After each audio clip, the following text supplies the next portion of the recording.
Abidullah here from University of Massachusetts at Lowell in the Boston area. We thank you all for joining from various colleges and locations all over India and in fact all over the world. I think there are a few of you who are actually in the United States who are joining this also. We have with us a very distinguished speaker, presenter is Bernadette Friedrich. She is from Michigan State University, and she's the director of global student engagement. And that's and in this day of globalization, I think it's a very, very important mission for a university, and I think she plays a very, very important role in that engaging students, at the university and in the United States and around the world. So without wasting any time, I'm going to hand it over to her to make the presentation. She has so I think we're all able to see her screen, and please feel free to keep texting as usual. Keep texting any questions or comments that you might have, and occasionally I will stop and do that. Okay, go ahead. Okay. Thank you very much, Krishna, and good afternoon, everyone. It's actually a great pleasure for me to talk to you today. Please feel free to ask any questions.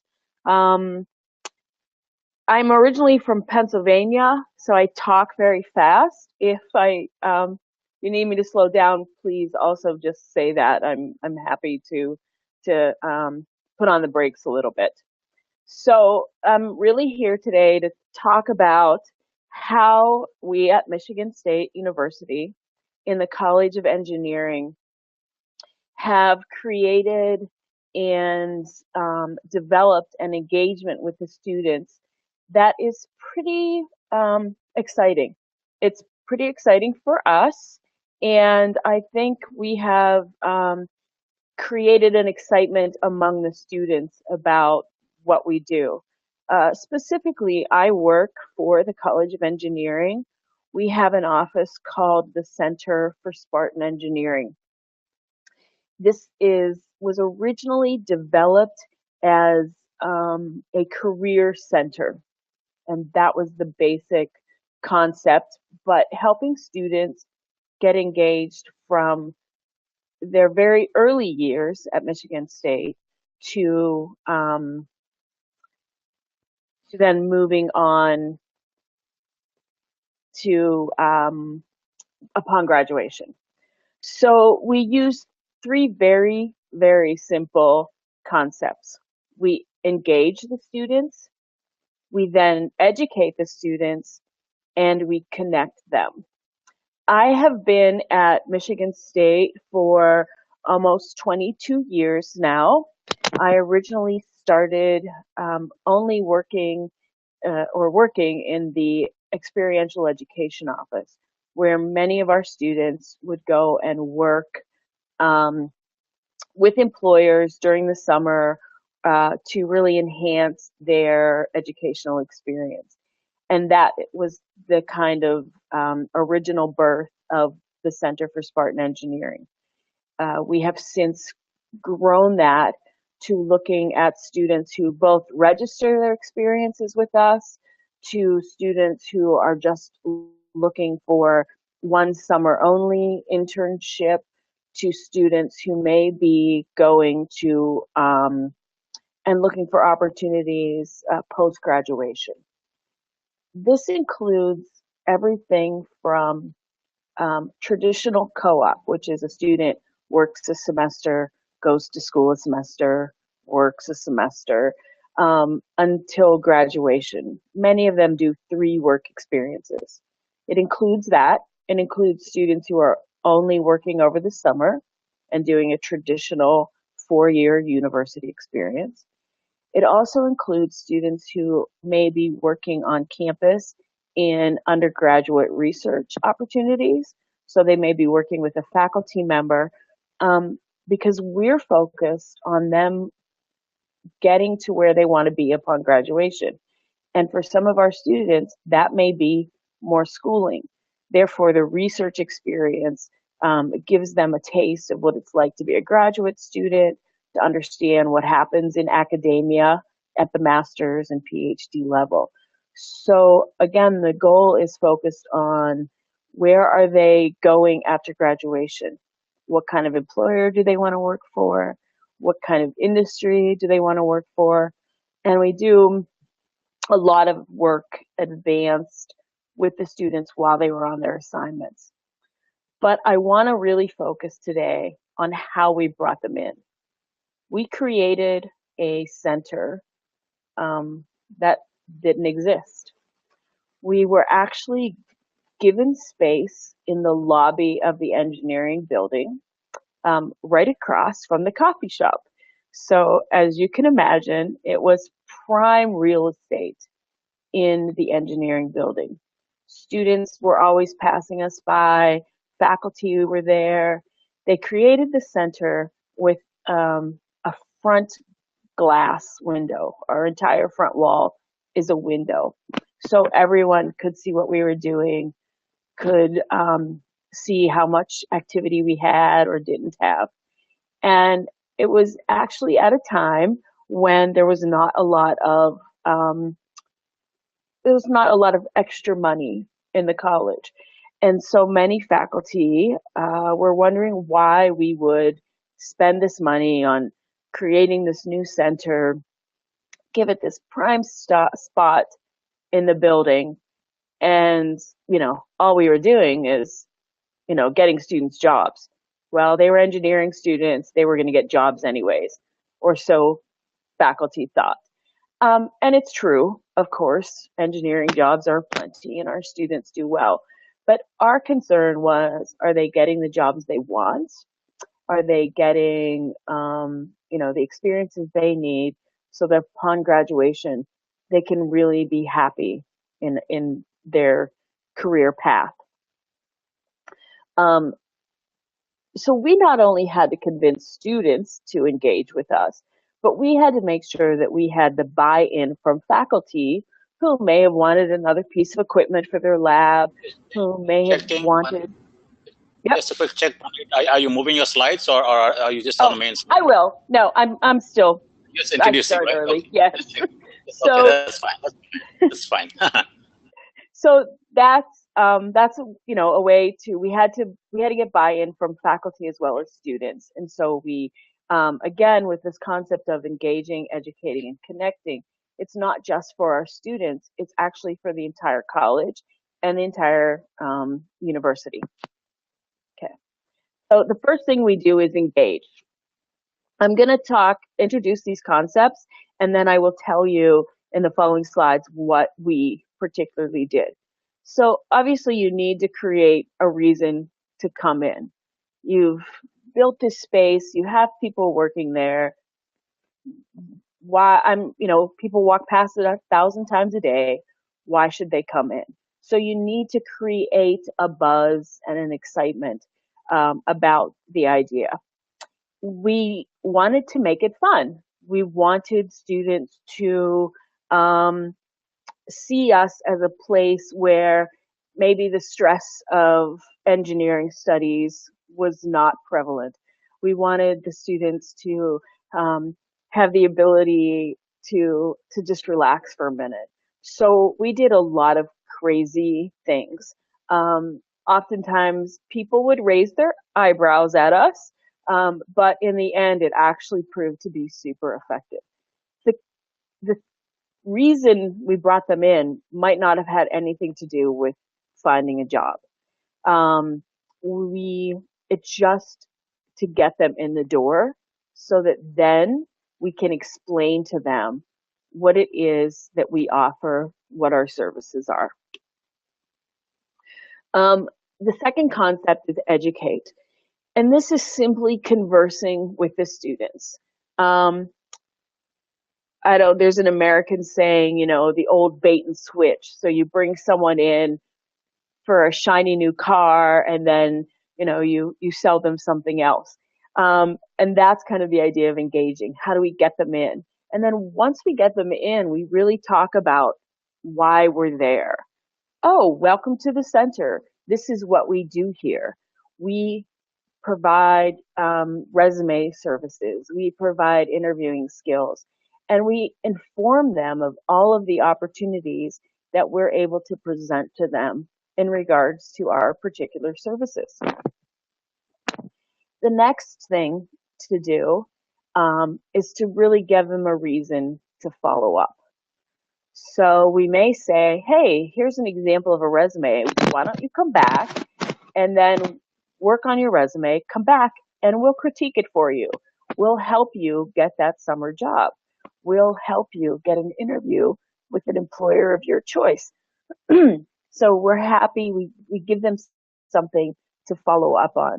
Again, this is just classic. How do you get people into your system? How do you keep them in your system? And then we really make it worth their time. We're able to show to them how we've helped other students, what the ultimate outcome is. As many of you know, statistics and data is a great way to get people to understand what your worth is. And again, this matters not only to the students, but also to the faculty and to the administration when you're asking for resources to, you know, you need to say, this is why this works. Okay. So that's really the education part. Just talking to them, not, not pounding it in their head, not lecturing them, not making them feel like they have to do this, but giving them an opportunity to kind of work through the process and just let them know what we do and make it worth their while. If they see there's value in it, they will definitely come back. Then the other part of this is obviously our employers. So we need to connect our students to the employers. This means understanding what the employer is looking for, what majors in particular, what skill set are the employers looking for, and present the employers with opportunities of students. So, you know, yeah, we have a very large electrical engineering department. These are what our students are learning. This is the coursework. And getting those employers to also want to come and interact with the students. So while we're doing this all with the students on one side, we're also doing it with the employers on the other side. And then we bring them together at the connect point. We make opportunities for them to interact on a less formal basis. Students, especially young students, freshmen, sophomore year students, aren't ready to put on a suit and go to a job fair and talk to an employer. It's intimidating for them. It's, you know, a little scary. And so we want to make opportunities for them to talk to students intentionally, but in a less formal environment. We encourage both the students and the employers to continue to build that relationship. Some employers are not going to hire freshman students, but they can start creating their pipeline for sophomores and juniors and seniors by interacting with students at the freshman level.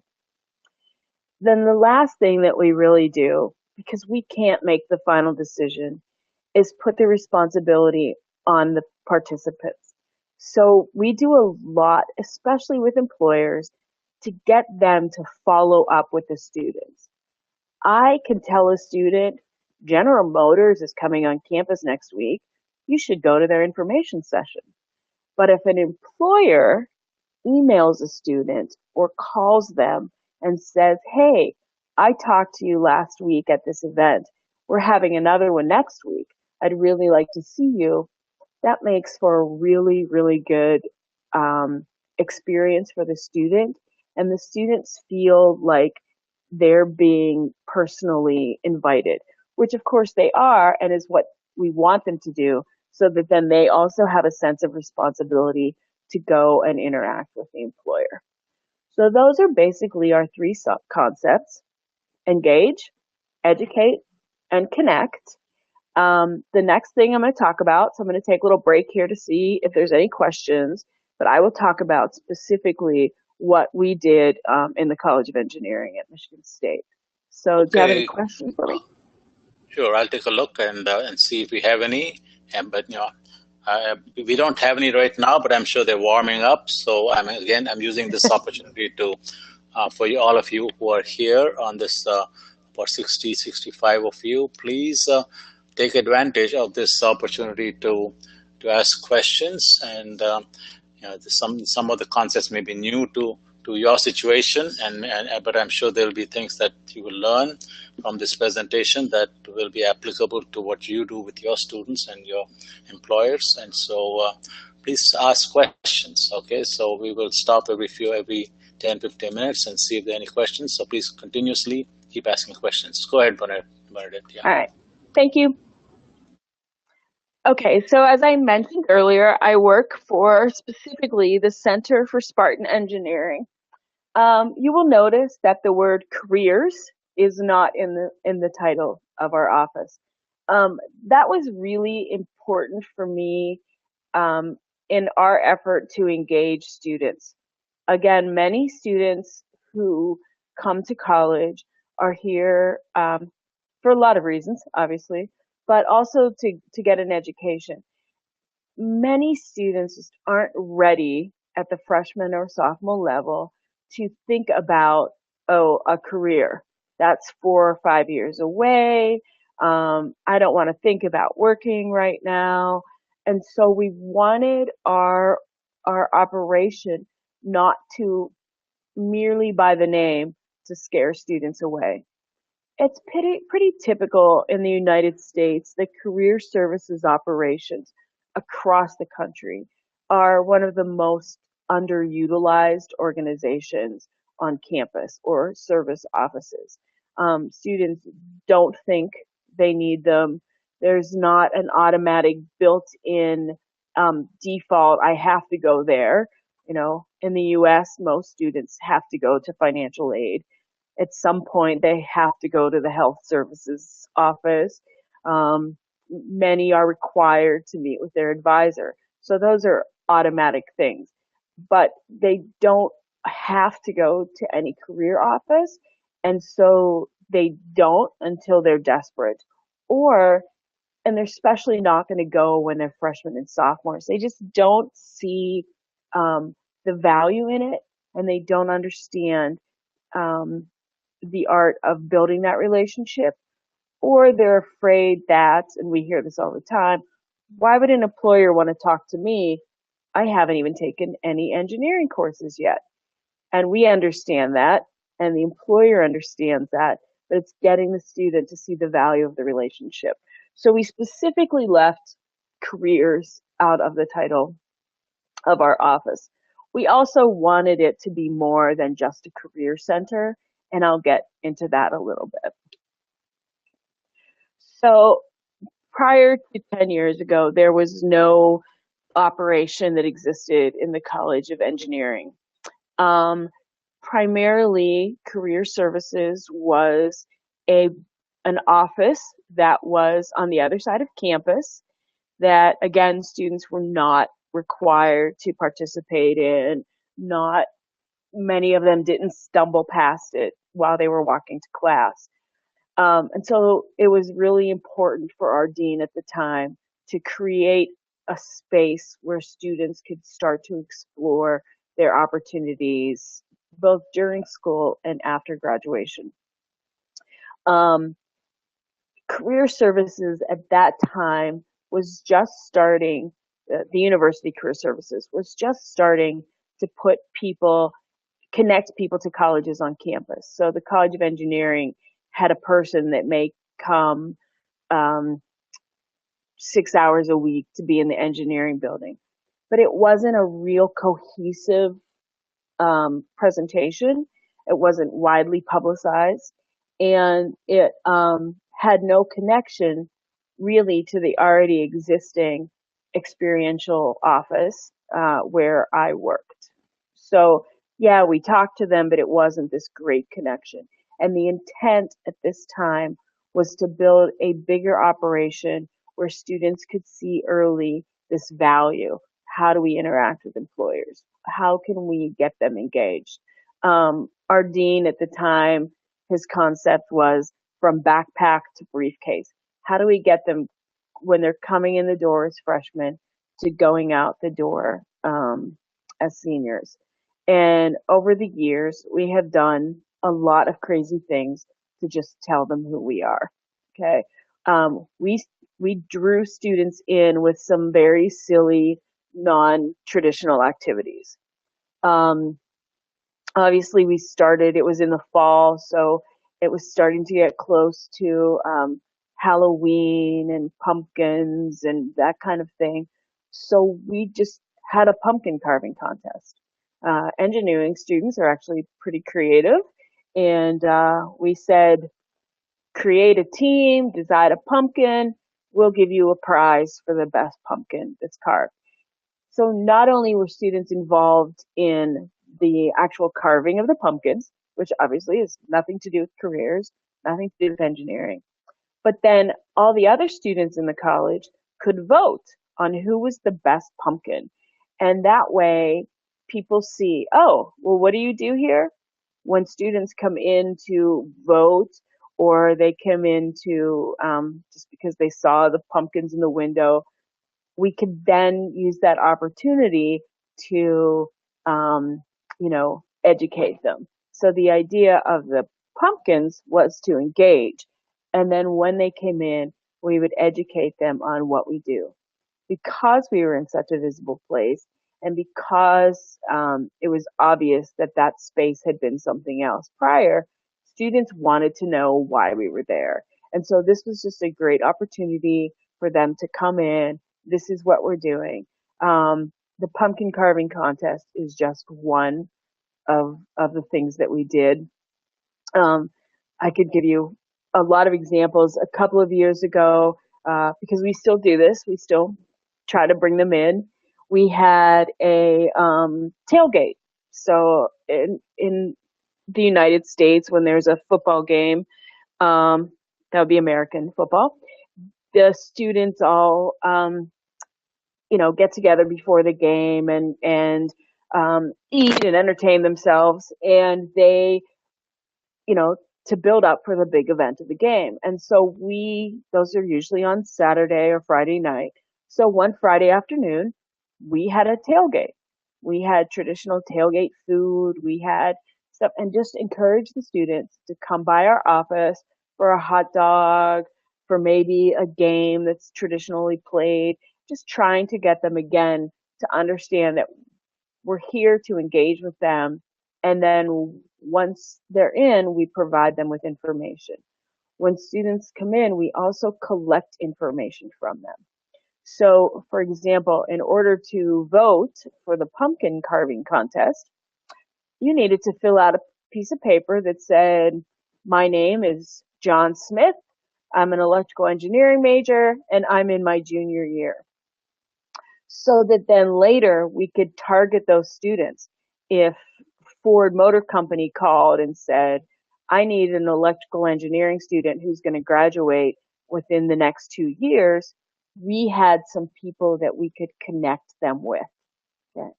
We also provided them with information on our services and told them about other things we would be doing during the semester. Again, we engaged them, brought them in the office, educated them on our services, collected data, and gave them a reason to come back. And then also got information that then we could use when we were talking to employers. We also, just like we tell with the employers, followed up with students who came into the office with personal emails. So obviously everyone gets notice of all of our events in the College of Engineering. But those students who took the opportunity to come in would get a personal invitation. Hey, we know that you were here for our pumpkin carving contest. This is what's happening next week. We really hope that you can join us. We created a lot of buzz in the college. One of our probably most infamous activities was we created a one sheet advertisement that we hung in the bathrooms. Obviously, at some point in the day, every student needs to go to the restroom, and we created these ads so that they couldn't miss them. And it was just an opportunity, again, to get students to see what we were doing, to create a buzz about the opportunities, and then encourage them to come back, visit us again. Um, we also then, as an educational component, excuse me, we created and delivered seminars and workshops for professional preparation. This is obviously a classic need for any career services office. Students need professional documents. They need to learn how to write a resume or CV, what it means to be interviewed in a technical environment, um, what their social media presence is. Obviously, among college students, there may be information out there, or among any of us, there may be information out there that is not conducive to getting a job. And so we talk to students about creating a positive social media presence and also a LinkedIn profile on a professional aspect of that. Originally, we focused obviously on resume writing, interviewing skills, the real basics of the career search, and then developed higher end seminars on social media and LinkedIn. Usually, LinkedIn students had no connection, it meant nothing to them, they weren't professionals, so they didn't see the value in it. And we started to create an understanding that that was their professional network, and it helped them to connect with people. They might have seen an employer at an event on campus, and then they went and connected with them on LinkedIn. They could then interact with them on a professional environment. We brought in speakers both from the university. We did a lot of our own presentations, obviously, but also brought in corporate personnel, people who are actually in the field hiring, so that they could say, this is what I look for in a resume. This is what our company looks for in a skill set. This is how we evaluate candidates, and really just educating the students on the job search, again, in a entertaining and kind of non-threatening manner. We have found that our best presenters and best people to interact with the students are those students who have just recently graduated. So we get alumni who are maybe out from 1 to 5 to 10 years to talk to the students. They know what it's like, they've been there, they've done it, and this is really a great way for students at the university to interact with people who are now professional engineers, but they have a closer connection. They can talk about faculty members that they both had. They can talk about experiences. And so that's really been our best thing, and it worked really well. We also created a group. Michigan State College of Engineering has about 35 engineering groups at any given time, made from up of students. At any given time, 15 of them are probably really active. And so we engaged those presidents of those organizations to work with us. They would call and want employers to come in and speak at their events, or they would want funding for their activities. And we were able to connect them to those employers. And again, it created an understanding for the students of what we could do. I think the best thing that we did, if we had to take everything away and start over, the one thing that we would do again is we hired students who are in the College of Engineering across majors, who had either done undergraduate research, who had done a traditional co-op, who had interned with an employer over the course of a semester. And we trained them to work with the students coming into the office. So now the students who work for our office do the resume critiques. The students we'll talk to the students in our office. We call them career peers. Career peers will educate incoming freshmen and sophomore about what it takes to be at a career event. Everything from what your documents should look like to what you should wear. It is by far the number one decision that we made, and it has worked out tremendously. Um, it's not the best paying job on campus, but engineering students have really understood the value of working in our office and how if they work in our office, they get educated to employers. So we don't have to look for people to work for us. They come knocking on our door on a regular basis. And again, they're so engaged and they have developed then the understanding of what it means to engage. And they share that with other students who come into the office. And it has really been super effective. Any questions? Okay, let's take another look at the questions. There are a few, so we'll go at those. But before I do that, let me point out to the audience that this is a very, very important webinar. The concepts that are coming across, I think I'm really enjoying what Bernadette is telling us, and I think each of you should look at your own situation in your institution, which will be, of course, culturally quite different from what we have here in the United States. But I think what's important in what you're hearing is that it is, that it is very, very critical for every college, every campus to look at having programs and activities which are informal in nature for the students. What we're looking at is lots and lots of informal engagement activities. Most of us tend to have colleges where the activities are students just go into a classroom and come out and go into a classroom and come out again, and those are the formal educational experiences. But the informal experiences outside the classroom, in many ways, with their peer, with the other students, with clubs, with alumni, with employers, this is what helps train the student to become a more professional and employable engineer. I think that's really what's coming across to me. So let me read some of the questions. Here we have a question: how to encourage our students to build relationships? That is one question. And I'll read the second one out, and then you can answer, and then I'll move on two at a time.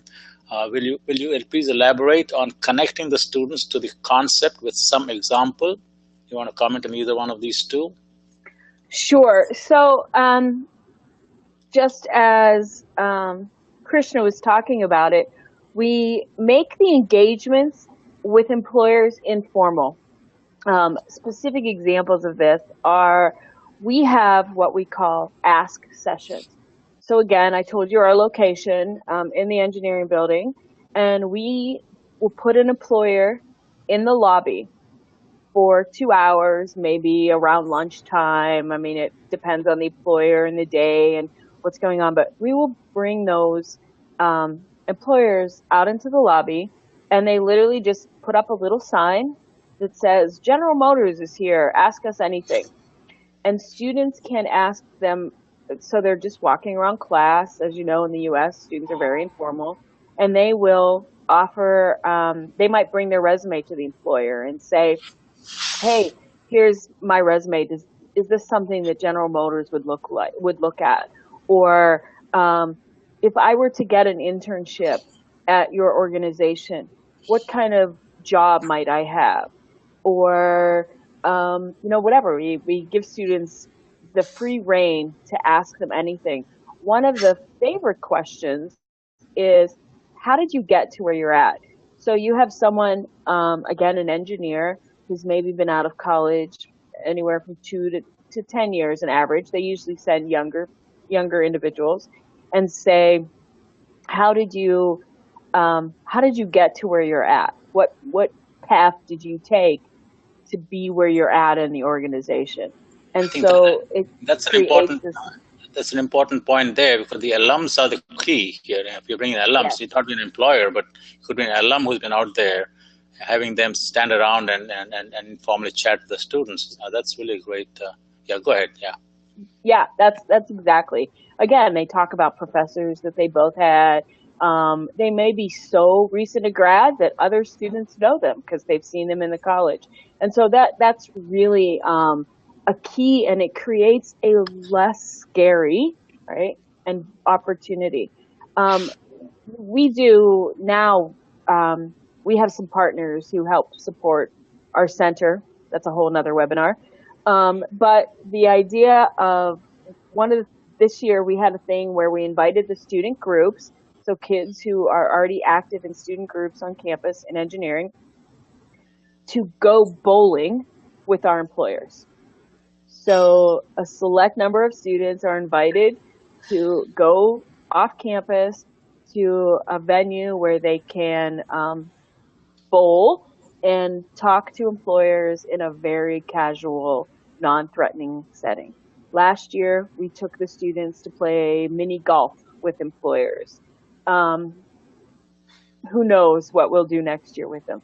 But So again, it's this the idea is kind of some kind of unique sporting activity, some opportunity. kind of a common sporting activity or something like that, which might be, yeah, appropriate to them Yeah, in different types of things. exactly. Yeah. And it's just a way to get them engaged without feeling threatened. I want to talk a little bit about what Krishna said in relation to um, cultural appropriateness and that kind of thing. I've worked with some universities in Kurdistan in Iraq and have shared many of these concepts with them over the past 5 years. And obviously, I mean, their school structure is much different than ours. Just the students don't necessarily live on campus. They're there from, 8 in the morning until 4, and then they go home. So they've had to um, take this and adjust it to how it works for them and where they can interact with the students. And I think there are ways to do that. And individually, if there are questions about that or concepts, we can certainly address that in other opportunities and ways to just, again, how you can make it work with both limited resources as well as, with the cultural situation that you're in. Okay, question here on the question is about generally engineering colleges have different types of cells, such as placement cells, and these are centers, and entrepreneurship centers, and etc. etc. So, what is how is this different from those existing centers? Again, you might I know you mentioned it. How would you say respond to that question?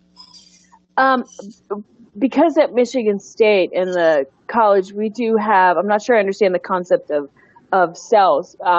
Let's say centers, like centers. Oh, Those are centers, centers. yeah, okay. Various centers. So, Yeah, we all have in different institutions. Yeah, yeah. student type of centers. Yeah. So we have about 5,000 undergraduate students in the College of Engineering. And I think that although there are other ways for students to get engaged, we encourage that. The university has like an entrepreneurship program, a center where students can develop technical concepts, like a maker space and those things. And we work with those organizations across campus. There's really nothing in the college that competes, so to speak, with what we do. But we do work with, for example, we have a women in engineering program, and we work very closely with them. We develop um, projects or opportunities with those organizations. We had to get that buy-in very early. Again, faculty didn't necessarily love the concept of us because of financial reasons. And so we've worked with other organizations. We work with our K through 12 recruitment program. So we have a program in the college that goes out and helps to educate students in the K through 12 grades, and we interact with them on a regular basis to present what we're doing and to how we can work together. That's probably the best example of that. We don't have a lot of actual Yeah. competing in our Okay. office. So why don't you go ahead? We'll take some questions later on again. Go ahead. Okay. So again, I would encourage you both to use recent alumni and then also use students in the college. And depending on resources, students in Iraq, they actually they just had volunteers work for them. So it wasn't something that they actually had to financially support, but the students were interested enough to actually want to work in the centers. And so that was really a positive outcome. Um, go uh, back to the last question, actually, we collaborate with other entities on campus. We work with the University Career Services Office to support and provide a career fairs. I mean, obviously, companies coming to a campus like Michigan State aren't just looking for engineering students. They're looking for marketing students. They're looking for finance students. They're looking for communication students. And so we work to bring them all on campus at the same time of year so that, again, we're not overtaxing our employers. We're not over utilizing resources, and making it more difficult for our employers. We want to make it as functional and easy for them as we can as well. And then again, we work with special career interest groups. So locally in the greater Lansing area, there's a group that's called the IT Council, so Information Technology Council. As you're aware, thousands of unfilled IT jobs. They come on campus and work with us to provide opportunities for students, and to encourage students to work for companies maybe that are outside that high tech realm. I'm sure in your IT, if I ask a computer science student who their favorite company to work for is, they serious, it's Google or Microsoft or Amazon. And yet there are many, many opportunities in traditional firms, both accounting, business, automotive, and insurance, which is not a very exciting place to work, according to most people. Um, but from an information technology perspective, it's actually really cool. They do a lot of metadata. They do a lot of programming and software development that addresses issues on data and security. And so they're really cool opportunities. So we work with this local group in the local community to encourage students to look at opportunities within the greater Lansing area. We have been doing something lately. A couple of years ago, our companies in Detroit, which there are a lot of them, obviously, said, students want to work for us, but they don't want to live and work in Detroit. Um, if you're not familiar, Detroit hasn't had the best reputation as a city. It's still going through a renaissance, and students just didn't find it a really cool place to live. They wanted to live in Chicago or San Francisco or cities that just sound more exciting to them. So we have students again who go out on co-ops and internships, and we worked with a couple of groups in the city of Detroit to provide a component of their internship that introduces them to the city. This included local entertainment establishments, bars and pubs, those kinds of things. We showed them places to live, new places that are being built and developed in the Detroit area where students want to live. We introduced them to professionals, very high level professionals that live and work in the Detroit area, to talk about why they chose to Detroit.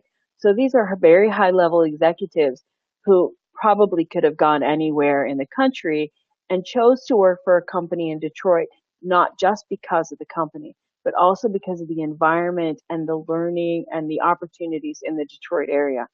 We also had students do service projects so they could contribute to the community that they're in. It may be anything from working in a soup kitchen or a homeless shelter to cleaning up local parks to make the community better.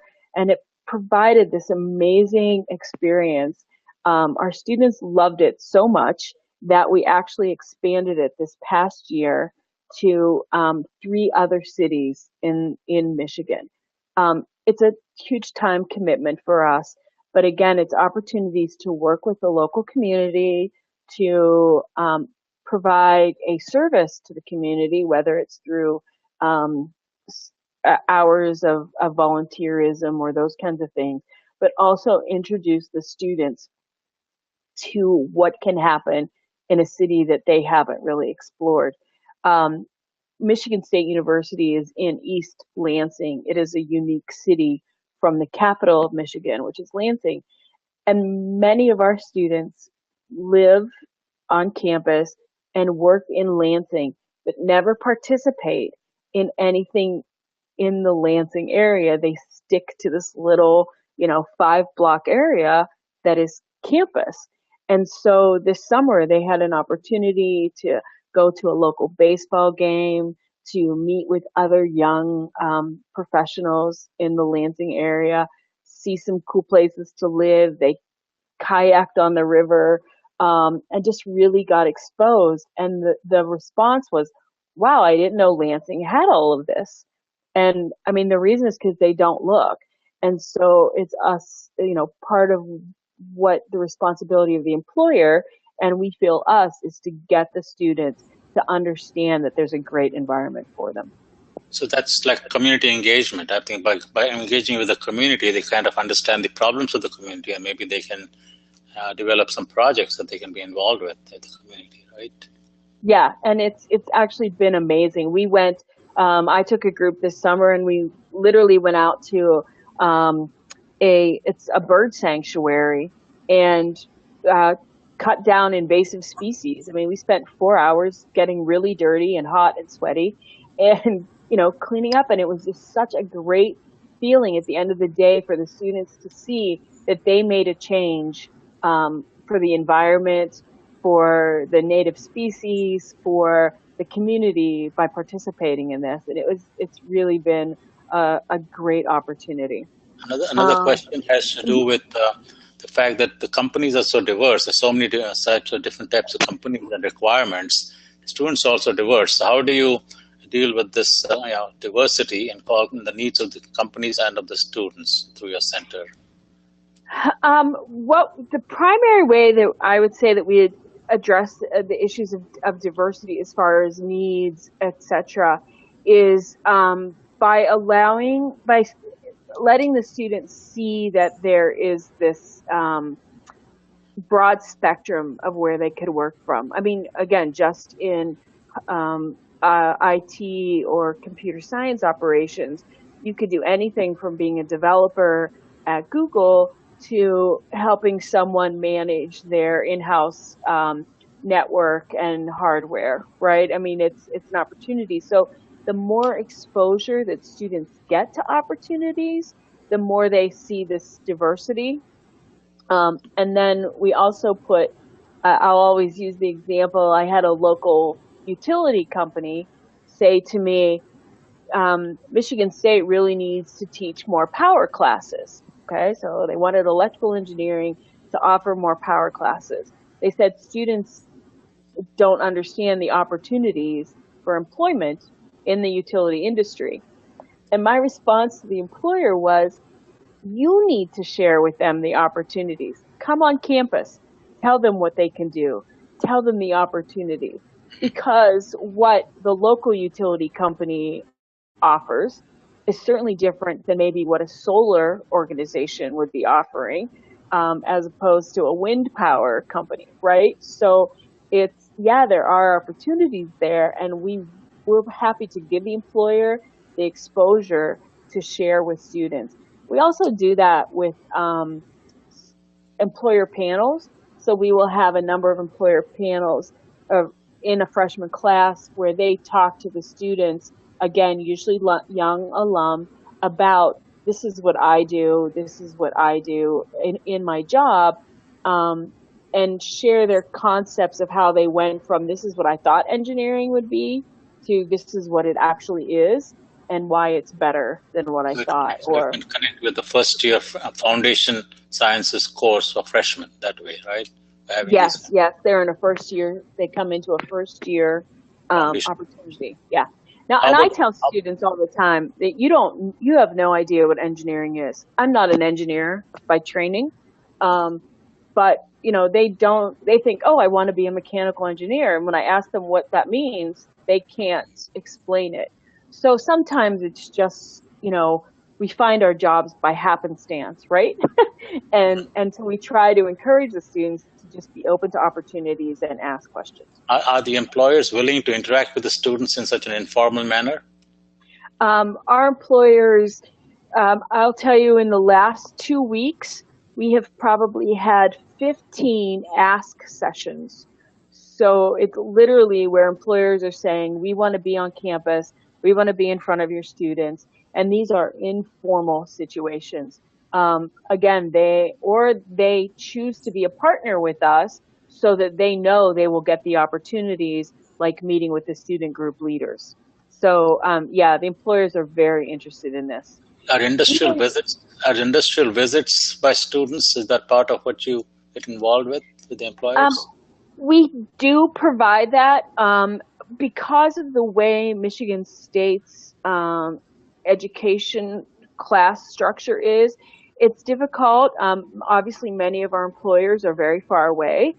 So for even a student to take an opportunity to go to an employer in Detroit, that's an hour and a half ride there, 3 hours at the company and an hour and a half ride back.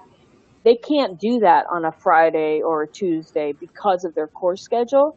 But we do some stuff with freshmen where they can go on a Saturday. We've made some opportunities where students can go on a Saturday and we take a trip. We also do a spring break trip where we go to some place in the country and meet over the course of a week. So 5 days, we might meet with anywhere from 8 to 12 employers, and we offer it up to about 50 students a year.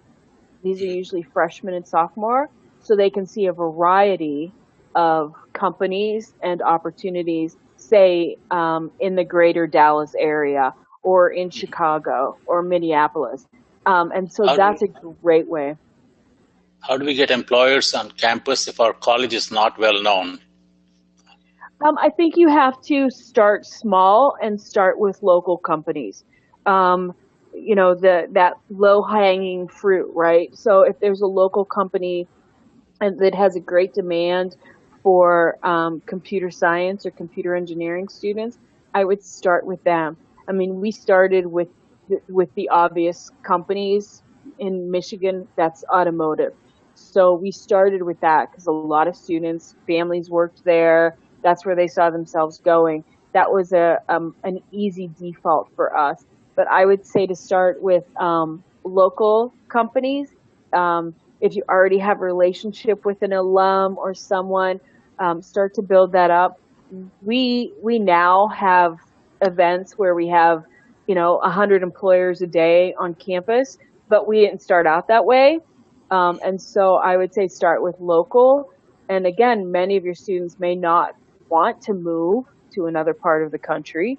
So if you can make those connections at the local level, that's where I would start. How does your center help students with social networking skills, such as using LinkedIn profiles effectively and so on? We start with really just encouraging them to get on and providing educational seminars on what your LinkedIn profile should look like, what you should include. We usually identify some good social LinkedIn profiles and say, this is a good example, this is a bad example, to get the students to start see, just like we would with a resume. This is a great resume, this one is so-so. Here's how you can develop yours to get from good to great. Here's some techniques to interact. I mean, one of the things on LinkedIn is that students shouldn't link in with someone and say, hey, I really want to work for your company, can you get me a job, right? You have to start with, hey, I see you're a Michigan State grad and that you work at Google. I'd love to hear more about how you got from Michigan State to Google, and those kinds of opportunities to again, develop that casual, non-threatening environment. I'll read one more question and then maybe you can move on, and we have just about 5 minutes left. So Yep. how do you find the students cope with the balance between their academics and this informal kind of activities that you're engaging them in? Because it's quick, 5-minute interactions in the hallway of the engineering building, it's not a problem. Students don't feel the need to get dressed up. They don't even know, we tell them, but they might not even know an employer is going to be there. They just happen to walk past and see, oh, this is a company I'm interested in. I should talk to them. And so I think that that's a great way that we've kind of gotten people, students to engage. Because it's non-threatening, it hasn't really been a problem. Okay, great. So if anybody has any further questions, keep them coming. I'll forward them to Bernadette, but let's give her a chance to go through any other information that she would like to share with us. Okay, just one more point. Like I said earlier, we encouraged employers, as much as we do crazy things, we also encourage employers to do some crazy things too. One of the big things that we did, and I have 3 of them listed here, is when IBM introduced Watson to the world, they had Watson played Jeopardy with a major Jeopardy winner, a game show on TV, and IBM built an entire evening out of that event to get students to come in, see what the technology was, see how they could engage students. And that was a really cool thing. Microsoft literally brought a hot tub into the middle of the engineering building. It was crazy. And then just things that they may use to sell to their own consumers. So Bosch has what they call a safety and sound truck. And this is a thing where they demonstrate their security and audio equipment. And so they brought it on campus for a day, and students were able to tour it and ask about the technology. And these, again, are just employers going out on a limb and saying, we use this for our customers. Why can't we use it to attract potential employees? The last thing I want to make sure that I talk about is that collecting data on what you do is really important. How students engage, when they engage. The biggest reason for this, obviously, is to get get continued support from your organization. How can I, prove that I'm making an impact on students? And obviously collecting data is important to that. And then you get continued buy-in. When we can say that we know that 90% of our students engage in some kind of experiential education, we know that we've done our job, because we're encouraging them so early to participate in a co-op or an internship that when they graduate, they've done that, and it helps them get the job of their dreams. That's really, really important. Post-graduation data is also really important, because if we know who's hiring our students, then we can continue to target them and support them and get them to be more involved on campus. So it also then helps us to bring in different employers or more employers, those kinds of things. We also like to figure out who are we helping and who's not coming in. So if we don't have computer science students coming into the office, we need to figure out why. Are they getting this service somewhere else? Or do we need to make sure that we connect with them differently than we're connecting with chemical engineering students? College visibility,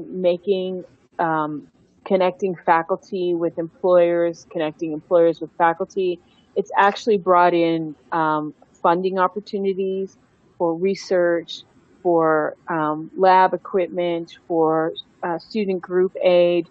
And for us, we've been able to support some of our budget by using employers or getting support from employers. Again, that's a whole other concept, but the idea is that the employers want to be here, they want to engage, and they want to support your operations, because then you're ultimately going to help them find students. And again, it's just really enhanced community engagement. Now people in for, I mean, obviously Michigan State is known in the state, but community organizations are aware that we have volunteers who are interested in helping out. The students better understand what Detroit really is from a city and what it can offer. And the same thing for Grand Rapids or Lansing. They've learned that there are things to do in that community that maybe they never thought of before. And so that's just really helped us to create some buzz about what we do and then get continued support both from the college, the community, and our employers. This is fascinating, Bernadette. Really excellent topic, and you have given us a lot of insight into how you are doing these things.